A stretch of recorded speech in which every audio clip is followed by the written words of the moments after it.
가정의 부부가 왜 문제가 일어납니까? 처음에는 그렇게 만나지 않았습니다. 허니문, 신혼 시절이 있었습니다.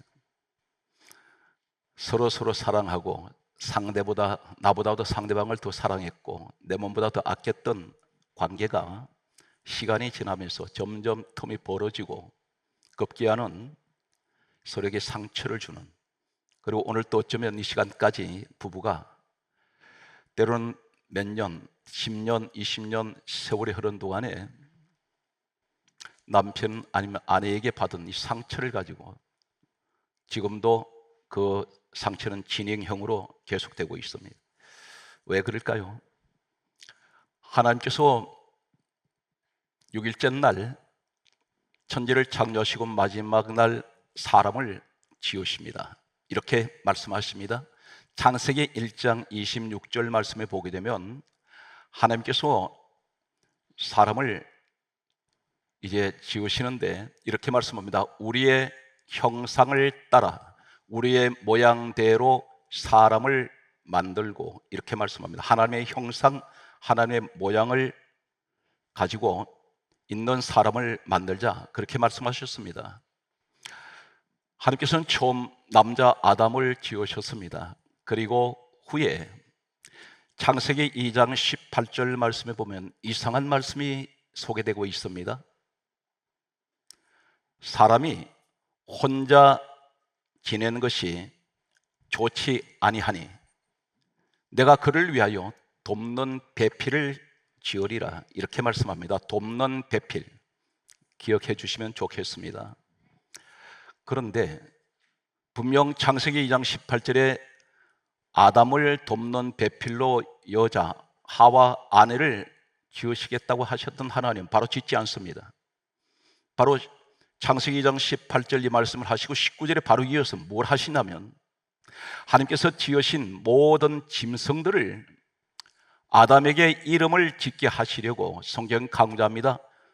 이끌어 가시니 모든 짐승들, 하늘에 나는 새, 땅의 모든 살아있는 생물들을 전부 아담에게로 하나님께서 이끌어 가셨다고 성경 기록합니다. 이끌어 가시니. 그리고 또 등장하는 내용이 창세기 2장 20절 말씀에 보면 이렇게 말씀합니다. 아담이 모든 짐승에게 이름을 주니라, 그렇게 말씀하시면서 성경은 또 이렇게 강조합니다. 아담이 돕는 배필이 없으므로. 왜 18절에 돕는 배필 얘기하시다가 갑자기 모든 짐승 이름을 아담에게 짓게 하시려고 모든 짐승을 하나님이 친히 이끌어 가십니까? 그리고 바로 이어서 또 20절에 아담이 모든 짐승에게 이름을 주니라 말씀하시면서 아담이 돕는 배필이 없으므로 또 이렇게 말씀하실까요? 돕는 배필 하니까 아담이 외로워서 아내를 주셨다, 이렇게 말하는 분이 있습니다. 성경은 누가 기록했습니까? 이사야 34장 16절에 이렇게 말씀하고 있습니다. 너희는 여호와의 책을 읽어보라, 그렇게 말씀하십니다. 성경을 읽어보라 말씀하시면서 이는 여호와의 입이 이를 명령하셨고 그의 영, 성령 하나님께서 이것들을 모으셨습니다. 성경 66권을 하나님이 친히 기록하게 하셨다는 것입니다. 기록은 사람이 했습니다. 각 시대별로 했습니다. 그런데 우리가 가지고 있는 성경 66권은 디모데후서 3장 16절은 이렇게 말씀하고 있습니다. 모든 성경은 하나님의 감동으로 기록이 되었습니다. 하나님께서 생각을 주시고 이렇게 기록하라고 하셨습니다. 그런데 여기에 왜 돕는 배필 이야기를 하고 계실까요? 이 돕는다는 것은 단순한 내조가 아닙니다. 여자를 아내로 주실 때 단순하게 남자 도와주어라, 이러한 목적으로 씌우신 것은 아닙니다. 분명히 성경은 요한복음 4장 23절에 우리 하나님은 영이시라고 하셨습니다. 영이신 하나님께서 성경을 기록하게 하실 때에 하나님은 무엇을 말씀하신다면 대단히 중요한 말씀을 하십니다. 여기에 돕는 배필, 두 번 창세기 2장 18절과 2장 20절에 돕는 배필, 돕는다는 이 의미는 참고로 말씀을 드리겠습니다. 우리가 가지고 있는 구약 성경은 본래 원문이 히브리어로 되어 있습니다. 신약 성경은 헬라어로 되어 있습니다. 구약 성경의 히브리어 원문을 보면 돕다, 돕는다 이 의미가 어떤 의미를 가지고 있냐면 히브리어에는 약 17가지가 원문이 다 다릅니다. 같은 한글에는 돕는다의 의미가 한 가지가 아니라는 것입니다. 17가지가 원문이 다 다릅니다. 그 가운데 창세기 2장 18절과 20절에 말씀하시는 하나님께서 돕는 배필을 지으리라 하신 돕는 이 의미는 히브리어는 에제르입니다. 에제르란 말은 구약 성경의 이 원문은 약 8번 정도 원문이 기록되어 있습니다. 그런데 8번 정도 기록된 이 에제르, 돕는 배필, 하와에게 말씀한 돕는다 이 의미는 어떤 것이냐면 전부가 하나님께서 도우신다는 의미를 가지고 있습니다. 그 가운데 구약 성경의 에제르, 히브리어로 되어 있는 한 군데 성경 구절을 참고로 말씀을 드리면 신명기 33장 7절의 말씀을 보게 되면 주께서 도우신다. 이 주께서 하나님께서 도우신다는 의미가 바로 에제르입니다. 하와 이 여자에게 돕는 배필 말씀하면서 왜 하나님께서 도우신다는 이 의미를 이 돕는 배필 하와에 관해서 말씀하고 있을까요? 지금 성경 말씀을 보게 되면 하나님은 정확한 컴퓨터보다도 더 정확하게 치밀하게 기록한 내용의 성경인데 창세기 2장 18절에 사람이 혼자 사는 것이 좋지 아니하니 내가 그를 위하여 돕는 배필을 지으리라 이 말씀을 하시고 그리고 바로 이어서 아담에게 모든 짐승들 이름을 짓게 하시려고 하나님께서 친히 이끌어 아담에게로 짐승들을 차례대로 이끌어 가셨습니다. 아담은 이름을 짓고 있습니다. 하나님은 짐승들을 이끌고 가셨습니다.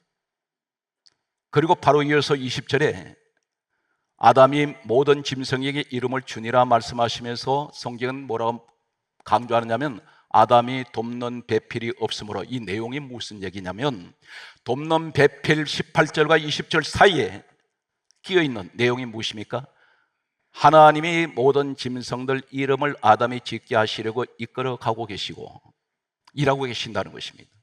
아담이 모든 짐승들 이름을 차례대로 지어줍니다. 하나님과 아담이 같이 일하고 있다는 것입니다. 같이 일하는 이 과정에서 돕는 배필이 필요하다고 했습니다. 그래서 이 돕는다, 돕다, 돕는 배필, 에제르 이 말은 무슨 말이냐면 하나님이 도우신다 이 말은 바로 이 하와를 통하여 하나님의 일을 돕는다는 것입니다. 누구를? 남편을. 돕는 배필 이 의미는 한마디로 말해서 하나님의 일을 그 아내가 남편에게 돕는다는 것입니다. 단순하게 돕는 배필이 아닙니다. 하나님의 일을 위하여 배필을 주셨다는 것입니다. 과연 하나님께서 사람을 지으셨을 때에 무슨 목적으로 지으셨을까요? 이 땅에는 수많은 예를 들면 전자제품이 있습니다. 그런데 전자제품을 발명한 사람들, 개발한 사람들은 반드시 이 사람들은 분명하게 무엇을 전자제품을 만들 때 분명한 목적을 가지고 있습니다. 이 전자제품이 쓰이는 목적이 있습니다. 하나님께서 천지를 창조하실 때, 사람을 지으실 때 우리 하나님께서는 분명한 목적을 가지고 있습니다. 그 목적을 5가지를 소개하겠습니다. 이사야 43장 21절에 보게 되면 하나님께서 사람을 지으신 목적을 이렇게 말씀합니다. 내가 이 백성은 내가 나를 위하여 지었나니. 누구를 위하여? 하나님을 위하여. 나를 찬송하게 하려 함이라. 목적이, 하나님의 목적이, 사람 지으신 목적은 하나님을 위해서 지었다는 것입니다. 하와 배필을 주신 것은 하나님을 위하여 하나님 일하라고 돕는 배필 아내를 주셨다는 것입니다. 이것이 하나님의 목적이었습니다. 또 한 가지는 신약 성경의 한 군데를 더 소개하면 골로새서 1장 16절에 이 땅에 오신 우리 예수님, 빌립보서 2장 6절은 그분은 하나님 본체시라고 말씀합니다. 근본 하나님 본체 되시는 예수님께서 골로새서 1장 16절에 말씀하시기를 만물을 그가 창조하셨고, 그가 누굽니까? 예수님, 그분이 하나님 본체십니다. 그분이 만물을 창조하시고, 따라서 그를 위하여 만물이 창조되었고, 그 만물 안에 우리가 있다는 것입니다. 우리는 그리스도를 위해서 태어났습니다. 이것이 하나님 목적입니다. 그러므로 성경이 이렇게 강조하고 있습니다. 고린도전서 10장 31절에 말씀하시기를 너희는 먹든지 마시든지 무엇을 하든지 다 하나님의 영광을 위하여 하라 그러셨어요. 먹고 마시고 돈 벌고 자녀 잘 키우는 것 목적이 결국은 하나님의 영광을 위해서. 이 세상에 다 타락했지만 너만은 나를 위해서 살아라. 이것이 하나님이 우리를 지으신 목적입니다. 만약 이 자리에 하나님의 영광을 위해서 하나님의 사업을 합니다. 돈을 벌어야 될 목적은 내 주를 위해서, 자녀가 잘 되고 훌륭하 키우는 그 목적은 내 주를 위해서, 그렇다면 그분은 분명 에덴 동산에 하나님이 사람을 지으신 목적이 이루어진 사람입니다. 성경 말씀은 빌립보서 2장 10절에 보게 되면 이렇게 말씀합니다. 우리 예수님을 가리켜 하늘에 있는 자들이나 땅에 있는 자들이나 땅 아래 있는 자들이 모든 무릎을 예수 이름에 꿇게 하시고. 하늘에 있는 자들이 누구입니까? 하늘에 올라간 천국에 있는 사람들, 천군 천사들, 땅에 사는 사람들, 땅 아래에 누가 있습니까? 지하세계, 지옥에 있는 자들도 다 예수 앞에 무릎 꿇으라는 겁니다. 이것이 하나님이 지으신 목적입니다. 창세기 1장 28절을 기억하십니까? 하나님께서 사람 지으시고 가장 먼저 선포하신 이 지상에서 가장 먼저 하신 말씀이 복을 주어 생육하라, 번성하라, 충만하라, 정복하라, 다스리라 그러셨습니다. 그런데 여기에 가장 앞에가 무엇입니까? 복을 주셨습니다. 무엇이 복일까요? 여기 생육, 번성, 충만, 정복, 다스리는 5가지는 인간들이 누리고 살 수 있는 모든 복이 다 들어있습니다. 그런데 여기 총체적으로 이 복이 5가지, 생육, 번성, 충만, 정복, 다스리는 복이 이 복 안에 다 들어있는데 이것이 무엇이냐? 히브리어 내용에는 바라크입니다. 바라크, 따라하실까요? 바라크.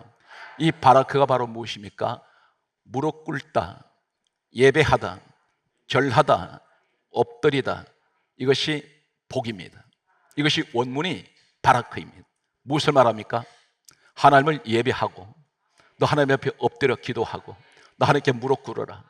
그러면 이것이 나한테 복이다. 이 사람에게 생육하고 번성하고 충만하고 정보가 다스린 복을 내가 너에게 준다는 것입니다. 성경 말씀을 보면 하나님께서 하와를 지으실 때에 성경 말씀을 이렇게 기록합니다. 창세기 2장 22절 말씀에 보면은 아담의 갈빗대에서 여자 하와를 지으셨습니다. 그런데 이렇게 강조합니다. 하나님께서 하와, 여자를 이끌어 남자 아담에게로 이끌어 오시니, 이렇게 말씀합니다. 이끌어 오시니. 여러분, 결혼 시즌이 되면 결혼식장마다 요새는 예약이 힘들 만큼 그렇게 결혼 시즌이 되면 이 예식장들은 호황입니다. 그런데 모든 예식장에 가면 신랑이 먼저 입장하고, 그리고 신부는 친정 아버지의 손을 잡고 신랑에게로 다가옵니다. 어떤 종교든지 다 그렇게 그 예식을 하고 있습니다. 그런데 이 내용이 에덴 동산에서 성경적인 내용입니다. 다시 말해서 모든 문화가, 결혼 웨딩 문화는 기독교 문화입니다. 하나님께서 하와를 지으시고 남자에게로 이끌어 오신 모습입니다. 모든 결혼 예식이 다 기독교를 문화로 하고 있습니다. 오늘 그런데 이 하와가 아담에게로 하나님께서 이끌어 오실 때에 이 아담이 고백이 뭐라고 하는지 아십니까? 처음에는, 이때는 신혼입니다. 그가 고백하기를, 창세기 2장 23절에 말하기를 이는 내 뼈 중에 뼈요 내 살 중에 살이로다. 아담의 몸에서 가장 귀한, 자신의 몸 중에서 가장 귀한 사람이 하와라는 것입니다. 그래서 뼈 중에 뼈, 살 중에 쌀이라고 그렇게 고백했습니다. 살 중에 살 하와. 그런데 성경 말씀은 하나님께서 이렇게 말씀합니다. 창세기 2장 24절에 말씀하시기를, 하시는 말씀이 다음 같은 말씀합니다. 아내와 합하여 둘이 한 몸을 이룰지로다. 그런데 이 아담 하와의 가정이 깨져 버립니다. 부서져 버립니다. 심각한 문제가 발생하게 됩니다. 아담이 내 뼈 중에 뼈요 내 살 중에 살이라고 고백했던 이 하와를 가리켜 문제가 생길 때 뭐라고 고백하는지 아십니까? 우리 모습 그대로 적나라하게 우리의 모습을 그대로 보여주고 있습니다. 어쩌면 이 모습이 나와 여러분의 모습일 수가 있습니다. 그 내용이 어떤 것인가요? 창세기 3장 1절 이하에 보게 되면 뱀이 에덴 동산에 침투해 들어왔습니다. 이 뱀을 가리켜 계시록 12장 9절에 마귀 사단이라고 했습니다. 이 행복한 가정에 사단 마귀가 들어왔습니다. 하나님께서 선악과 먹지 말라, 먹는 날에는 반드시, 창세기 2장 17절에 반드시 죽는다 이렇게 말씀하셨는데, 마귀의 말을 듣고 하와가 선악과를 먹게 됩니다. 하나님의 말씀을 정면으로 거부합니다. 마귀 편에 서버렸습니다. 죄가 들어왔습니다. 아담이 함께 이 선악과를 먹게 됩니다. 하나님 관계가 틀어질 때, 하나님 관계가 금이 갈 때 이 가정 부부 관계는 금이 갑니다. 여기서 원인이 여기서 시작됩니다. 두 사람 가운데 한 사람이 예배를 제대로 드리지 않고 한 사람이 세상 길로 가고 있고 한 사람은 교회에 나와 있으면 반쪽 신앙이 됩니다. 문제가 생기는데, 하나님께서 선악과를 먹고 난 이 아담에게 다음과 같이 물으십니다. 창세기 12절에 말씀하시기를 너가 어떻게 하여 선악과를 먹었느냐 했더니 뭐라 그러냐면, 놀랍게도 잠시 전에 내 뼈 중에 뼈요 내 살 중에 살이라고 했던 이 아내를 가리켜 하는 말이 창세기 3장 12절에 다음과 같이 고백합니다. 창세기 3장 12절에 고백하기를, 하나님이 주셔서 나와 함께 하신 여자로 아내라고 부르지 않습니다. 여기서 뭐라고 책임 전가를 하냐면, 하나님이 주셨지 않습니까? 그리고 나와 함께 하신 그 여자, 아내라고 부르지 않습니다. 그러면서 그 여자가 선악과 말을 빼버립니다. 뭐라고 말하냐면, 창세기 3장 12절에 강조하고 있습니다. 선악과란 말을 빼버리고 하는 말이, 하나님이 주셔서 나와 함께 하게 하신 그 여자가 나무의 열매를 먹게 함으로 내가 먹었나이다. 선악과 분명히 이 사람 알고 있습니다. 그런데 하나님께 숨기면서 책임을 어디다 떠는 게 있냐면 여자 아내에게 떠는 게 버립니다. 이것이 오늘날 가정의 대체적인 남편들의 모습입니다. 자기 잘못을 인정 안 합니다. 아내의 잘못으로 치부해 버립니다. 때로는 하나님을 원망합니다. 이번에는 하나님께서 하와에게 물으십니다. 창세기 3장 13절에 하시는 말씀이, 내가 어찌하여 이렇게 하였느냐 물으셨더니 하와가 하는 말이, 뱀이 나를 꿰물어 내가 먹었나이다. 전부 책임 전가입니다. 교회가, 가정이 왜 부부 관계가 틀어지고 싸우느냐면 전부 상대방 탓으로 돌릴 때 문제가 생깁니다. 여기에서 이 아담이 하는 말이, 하나님이 주셔서 나와 함께 하신 그 여자, 이 말은 남남이라는 것입니다. 내 아내라고 하지 않습니다. 이것이 바로 어떤 것이냐면, 이 시작의 근원은 하나님과 멀어질 때, 하나님 관계가 틀어질 때, 하나님 관계가 무너질 때 이 가정 부부 관계는 금이 가기 시작한다는 것입니다. 우리 가정은 어떻습니까? 왜 다투나요? 왜 늘 불편합니까? 부부가 한 마음으로 하나님 앞에 충성스럽게 예배하고 기도하고 은혜 가운데 살지 않기 때문입니다. 한 사람은 자꾸만 세상을 기웃거립니다. 세상 방법으로 살려고 합니다. 제 자신을 돌아볼 때에 이 목회의 길이라는 것은 때로는 고달프지만 너무 감사한 것은, 저는 한 가지 가장 감사한 것은 이 자리에 주제넘게 한 가지 제가 고백한다면 저는 아내의 복을 받았습니다. 이 아내가 참 고마운 사람입니다. 지금까지 보면 우상 섬긴 집안에서 이 한 사람 때문에 목사가 4명이나 나올 만큼 자식 3명이 다 목사가 돼버리고 남편을 목사로 만들어준 많은 핍박을 했었습니다. 저희 아내가 교회를 다닐 때에 연년생 아이들을 덜쳤고 기도하러 새벽마다 밤마다 나갈 때 저는 많은 불만을 가졌었습니다. 그런데 이 아내가 결국은 오늘날 저를 만들어준 사람 중 가장 소중한 사람이라고 생각합니다. 그래서 늘 미안한 마음을 가지고 있습니다. 여행 한번 가보지 못했고 또 제 시간이 쫓겨서 대화 제대로 한번 나눌 시간이 없습니다. 오늘 이러한 모습을 보면서 사랑하는 성도 여러분, 이제 5월이 가정의 달이라고 하는데 중요한 것은 아내를 새삼 사랑하시기 바랍니다. 그리고 좀 더 깊은 이해와 우리 사랑하는 남편들이 더 관용을 가지고 내 뼈 중에 뼈, 내 살 중에 살이라는 이 고백을, 아담이 하는 이 고백이 우리에게 있으시기 바랍니다. 그런데 하나님 이들여 그들을 버리지 않습니다. 반드시 죽는다 했는데 그들을 죽이지 않습니다. 오늘 말씀의 결론으로 가겠습니다. 깨져버린 부부관계, 금이 가버린 부부관계를 하나님 회복시키시는데 이렇게 말씀하십니다. 창세기 3장 21절의 말씀을 보게 되면 하나님께서 한 생명을 죽입니다. 그 생명을 죽이시고 가죽옷을 지어 입히시니라. 하나님이 직접 이 생명을 죽이시고 그 가죽을 가지고 옷을 지어 입혀주셨습니다.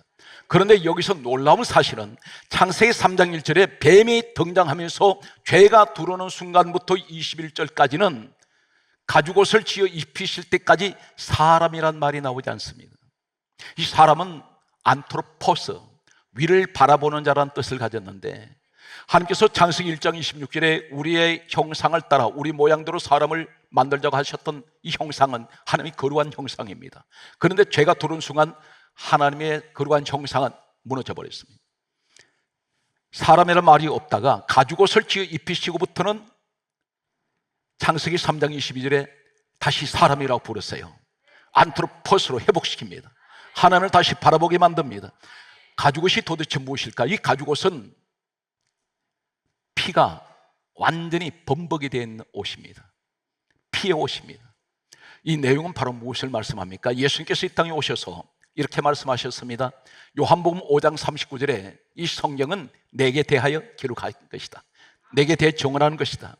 모세가 창세기를 기록했습니다. 이 본문을 기록했는데 예수님께서 말씀하시기를 요한복음 5장 46절에는 모세는 내게 대하여 기록했다. 바로 예수님 이야기라는 것입니다. 한 생명이 죽었습니다. 누구 때문에 죽었습니까? 죄인 아담과 하와 때문에 죽었습니다. 그런데 예수님께서 우리를 대신해서 죽으셨습니다. 그 말씀이 어디 있습니까?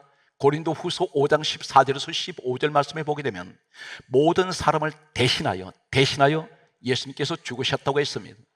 그런데 하나님이 친히 가죽옷을 지어 입히시는데 한 생명을 직접 죽이십니다. 우리 예수님은 하나님 독생자 아들이십니다. 하나님께서는 이 땅에 마태복음 1장 21절에 이름을 예수로 하라 천사가 와서 전해준 말은 이는 자기 백성을 죄에서 구원할 자이시라 했습니다. 바로 예수님, 독생자 예수님을 이 땅에 십자가에 내주신 분이 누구냐면 우리 하나님 아버지입니다. 직접 죽도록 하셨습니다. 그런데 고린도후서 5장 21절 말씀 보게 되면 우리 예수님은 죄를 알지 못하시는 분이라 했습니다. 죄 없으신 분이 죄인을 구원할 수가 있습니다.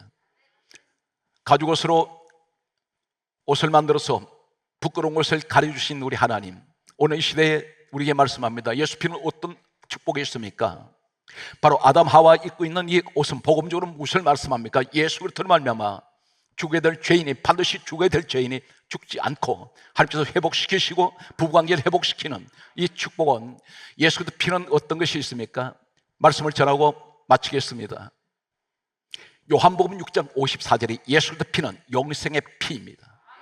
로마서 5장 9절은 예수 그리스도 피는 우리를 의롭게 만드셨습니다. 성경 말씀은 계속해서 이렇게 말씀합니다. 에베소서 1장 7절에 예수의 피는 우리의 모든 죄를 사해 주시는 죄사함의 축복이 있습니다. 성경 말씀은 이렇게 기록합니다. 에베소서 2장 13절에 말씀하시기를 죄인된 우리가 하나님과 가까이 갈 수 없는 우리가 가까이 가는 것은 예수의 피로 말미암아 하나님과 우리가 가까워졌는데 어느 정도 가까워졌습니까? 요한복음 1장 12절에 하나님 자녀들은 권세를 주셨습니다. 성경 말씀은 계속해서 우리에게 말씀하고 있습니다. 성경은 골로새서 1장 20절에 십자가의 피가 우리를 하나님과 화평하게 하셨다 있습니다. 성경 말씀은 계속해서 말씀을 보게 되면 히브리서 9장 12절에 말씀합니다. 예수의 피로 죄인된 우리가 영원히 속죄를 받았습니다. 다시는 로마서 8장 1절에 정죄할 적 없습니다. 저주가 오지 않습니다. 죄로 인해서 우리는 저주받지 않습니다. 예수님 십자가에서 우리 모든 죄를 다 대속하셨습니다. 성경 말씀은 계속해서 우리에게 다음과 같이 말씀을 하고 있습니다. 그러므로 히브리서 9장 22절에 말씀하시기를 모든 물건이 피로서 정결하게 되나니 피 흘림이 없은즉 죄 사함이 없느니라, 그렇게 말씀하십니다. 요한일서 1장 7절에 말씀합니다. 예수의 피가 우리를 모든 죄에서 깨끗하게 하셨습니다. 성경 말씀 계속해서 말씀을 보게 되면 계시록 1장 5절에 말씀합니다. 예수의 피는 우리를 죄에서 해방시키셨습니다. 성경 말씀은 이렇게 강조하고 있습니다. 우리는 지금 어떤 신분인가요? 왜 천국에 갈 수 있습니까? 성경 말씀은 이렇게 기록합니다. 계시록 5장 9절에 말씀하시기를 예수부터 어린 양의 피로 우리를 사서 하나님께 드려졌습니다. 천국의 사람으로 드려졌다는 것입니다. 그 죄값은 예수님이 십자가에 치르셨습니다. 그러므로 성경 말씀은 이렇게 강조하고 있습니다. 빌립보서 1장 20절에 나의 간절한 기대와 소망은 내가 살든지 죽든지 내 몸에서 그리스도만 존귀하게 되기를 원합니다. 로마서 14장 8절에 말씀합니다. 우리가 살아도 주를 위하여 살고 죽어도 주를 위하여 죽나니 그러므로 사나 죽으나 우리가 다 주의 것이 되어야 됩니다. 하나님 영광을 위해서 부부가 살 때에 이 가정은 분명 부부는 행복해집니다. 마귀가 두르기 전에 아담 하와의 가정은 행복한 가정이었습니다. 문제가 없었습니다. 성경 말씀은 그러므로 마지막 결론의 말씀은 어떤 것입니까? 갈라디아 6장 14절에 내게는 우리 주 예수 그리스도의 십자가 외에는 결코 자랑할 것이 없습니다. 그러므로 베드로전서 1장 19절에 말씀합니다. 예수 그리스도의 피가 우리에게 보배가 되십니다. 오늘 또 사랑하는 성도 여러분, 예수 그리스도 안에서 부부가 늘 화목하시고 주님께서 맡겨주셨던 하나님의 영광을 위해서 지원받던 우리가 늘 그 가정의 자손 태대로 하나님 가장 기뻐하시는 예수의 가정, 하나님 가장 크게 축복하시고 세우시는 에덴의 가정이 되시기를 주 예수 이름으로 축복합니다.